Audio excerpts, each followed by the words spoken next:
18वें तीर्थंकर अरनाथ जी। इस जम्बू द्वीप में सीता नदी के उत्तर तट पर एक कच्छ नाम का देश है। उसके क्षेमपुर नगर में धनपति राजा राज्य करता था। किसी दिन उसने अरहनंदन तीर्थंकर की दिव्य ध्वनि से धर्मामृत का पान किया, जिससे विरक्त होकर शीघ्र ही जैनेश्वरी दीक्षा धारण कर ली। 11 अंग रूपी महासागर का पारगामी होकर 16 कारण भावनाओं द्वारा तीर्थंकर प्रकृति का वंध कर लिया।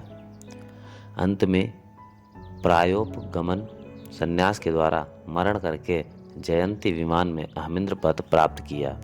पंच कल्याणक वैभव।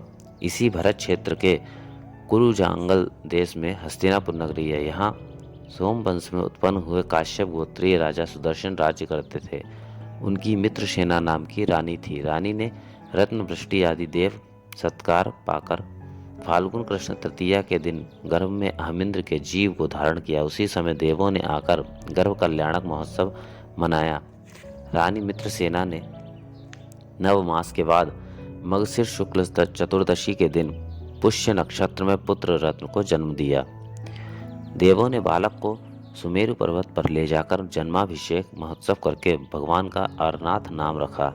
भगवान की आयु 84,000 वर्ष की थी। 30 धनुष ऊंचा अर्थात 120 हाथ ऊंचा शरीर था। सुवर्ण के समान शरीर की कांति थी। भगवान के कुमार अवस्था के 21,000 वर्ष बीत जाने पर उन्हें मंडलेश्वर के योग्य राजपद प्राप्त हुआ। इसके बाद इतना ही काल बीत जाने पर चक्रवर्ती पद प्राप्त हुआ। इस तरह भोग भोगते हुए जब आयु का तीसरा भाग बाकी रह गया, तब शरद ऋतु के मेघों का अकस्मात विलय होना देखकर भगवान को वैराग्य हो गया। लोकांतिक देवों के द्वारा स्तुत्य भगवान अपने अरविंद कुमार को राज्य देकर देवों द्वारा उठाई हुई वैजयंती नाम की पालकी पर सवार होकर सहेतुक वन में पहुंचे। तेला का नियम कर मगशिर शुक्ला दशमी के दिन रेवती नक्षत्र में भगवान ने जैनेश्वरी दीक्षा धारण कर ली। पारणा के दिन चक्रपुर नगर के अपराजित राजा ने भगवान को आहार दान देकर पंचाश्चर्य प्राप्त किया।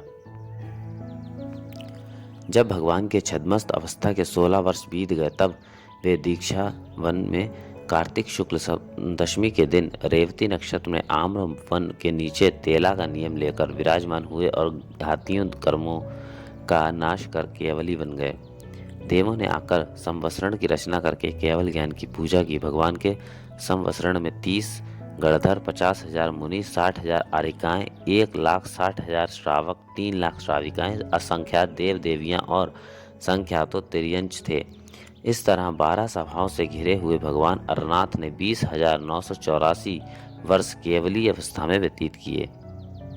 जब 1 माह की आयु शेष रही, तब भगवान समेत शिखर पर जाकर प्रतिमा योग से स्थित हो गए। चैत्र कृष्ण अमावस्या के दिन रेवती नक्षत्र में रात्रि के पूर्व भाग में संपूर्ण कर्मों से रहित अशरीरी होकर सिद्ध पद को प्राप्त हो गई। 18वें तीर्थंकर अरनाथ 7वें चक्रवर्ती थे।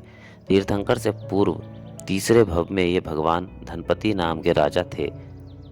दीक्षा लेकर 16 कारण भावनाओं के बल से तीर्थंकर प्रकृति का वंध कर लिया था। पुनः जयंत विमान में अहमिंद्र हुए।